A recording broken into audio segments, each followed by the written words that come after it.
in Singapore.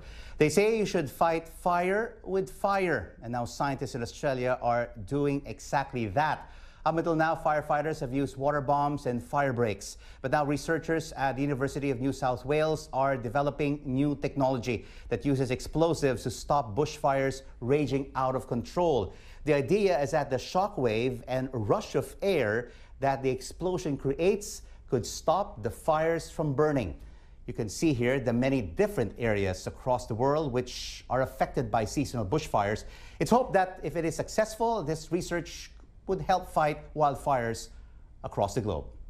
For more, we're joined now by Dr. Graham Doig from the University of New South Wales, and he has been investigating this technique, and he joins me now from Sydney. Graham, thank you so much for joining us on Newsday.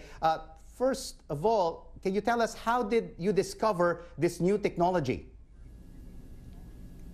Well, essentially, we're taking an idea that's been practiced by the oil and gas industry for a long time, where they use explosives to put out a large wildfire, ostensibly by causing a blast that's large enough to just push the flame off the fuel source, in which case it stops burning.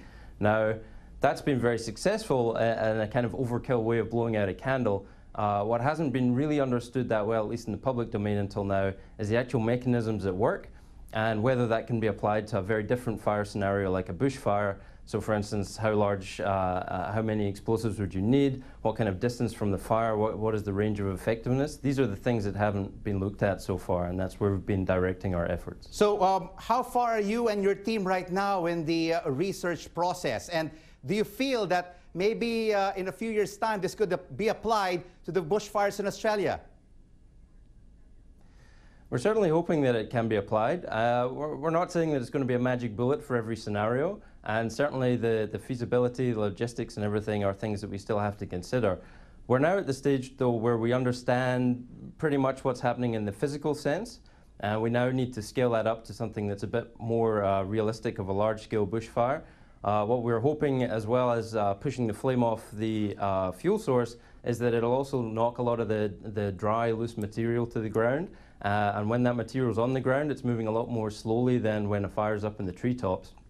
Those kinds of destructive fires that are up in the treetops, they move quickly, they're out of control, and we currently have no real way of addressing that properly. So what we're hoping in the next few years is that we can develop this into another tool in the toolbox of firefighters.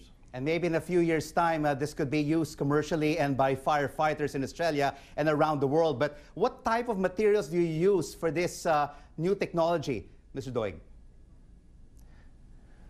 Well, essentially, this is a concentrated blast from high explosives. We've been just trying conventional det cord. It's the kind of thing that doesn't spontaneously combust, so there's a certain aspect of safety in that regard. We try and create as concentrated a blast as possible so that not only do we direct it onto the flame where we want it, but we also know where the safe areas are, and that's going to be very important for the firefighters that might potentially implement this. All right, we'll have to leave it there, and good luck with this new technology. Dr. Graham Doig from the University of New South Wales in Sydney.